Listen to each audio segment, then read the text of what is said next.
Wonderful. It's I want to dig a little bit more into that with you in a little bit.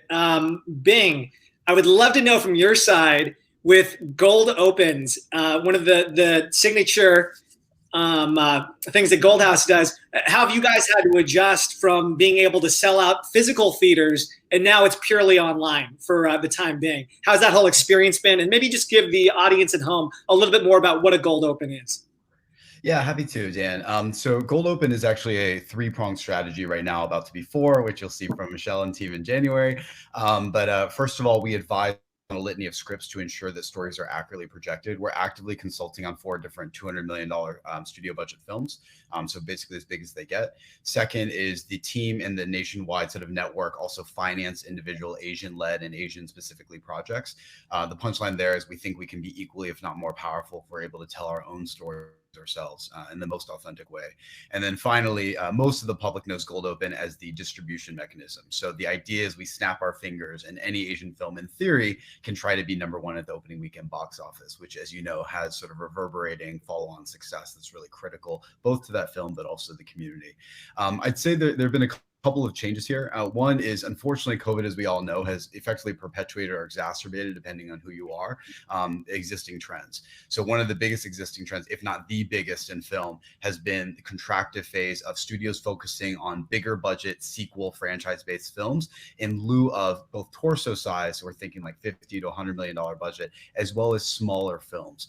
This can be a problem because traditionally under or misrepresented folks don't actually have the opportunity, whether it's to filmmake and or be cast in those big budget films all the time. Black Panther only happens so often, unfortunately, as it were. And so effectively what we've seen is Gold Open and efforts like it from organizations like Gold House, Cape, and many others have become even more imperative in getting the word out for a lot of these Asian films that don't have $200 million production as well as $200 million marketing budgets.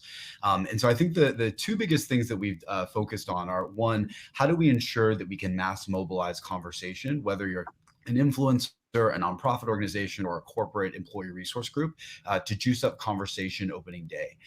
The second thing that we focused on is the reason people care about theatrical release is not just for the money, it's really for the prestige. And that sounds a little bit hokey high school, but the reality is in the creative industry, prestige is of tantamount importance to commercial prowess.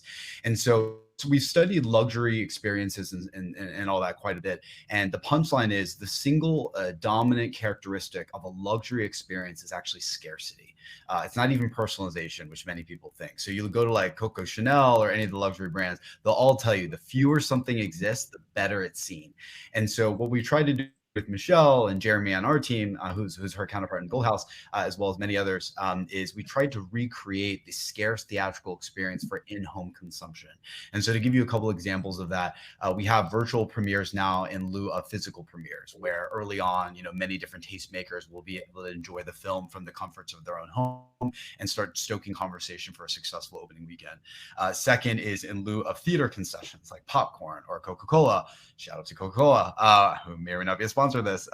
We have Asian instead food and beverage. So most recently, we did a small open for Yellow Rose, where in lieu of Coca-Cola, we had Sanzo, which is a Filipino-owned sparkling water with Asian-infused flavors like lychee, et cetera, et cetera, et cetera. So trying to recreate that sort of traditional, sort of scarce theatrical experience in home is something I think that a lot of our team is really excited about, and I think so far has proven quite a bit of muster.